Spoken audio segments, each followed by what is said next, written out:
దేశంలో పెట్రోల్ ధరలు సాధారణ ప్రజలపై ఎంత భారం వేస్తున్నాయో తెలుసా?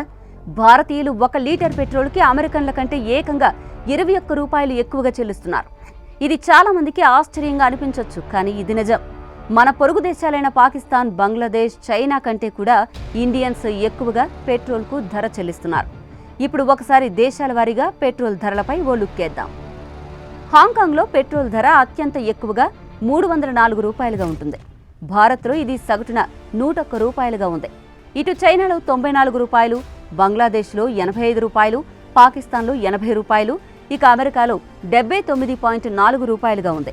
ఇక రష్యాలో అయితే కేవలం 67 రూపాయలకే లీటర్ పెట్రోల్ లభిస్తుండగా భూటాన్లో 59 రూపాయలకే దక్కుతుంది. ఇక ఇరాన్లో 1 లీటర్ పెట్రోల్ ధర కేవలం 2.4 రూపాయలు మాత్రమే. లిబియాలో ఇంకా తక్కువగా 2.3 రూపాయలు మాత్రమే. అంటే మనం ఇరాన్ కంటే సుమారుగా 40 రెట్లు ఎక్కువగా పెట్రోల్కి ఖర్చు చేస్తున్నాం. ఈ భారీ తేడాలకు ప్రధాన కారణం ఒక్కో దేశం విధించే పన్నులు, ప్రభుత్వ సబ్సిడీలు. భారత్లో ప్రభుత్వానికి వచ్చే ఆదాయంలో పెద్ద భాగం పెట్రోల్, డీజిల్పై ఉండే పన్నుల ద్వారానే వస్తుంది. అందుకే ధరలు భారీగా ఉంటాయి.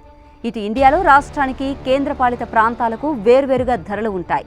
ఉదాహరణకు ఆంధ్రప్రదేశ్లో పెట్రోల్ ధర 108 రూపాయల వరకు ఉండగా చండీగఢ్ లాంటి కేంద్రపాలిత ప్రాంతాల్లో 95 రూపాయల వరకు ఉంటుంది.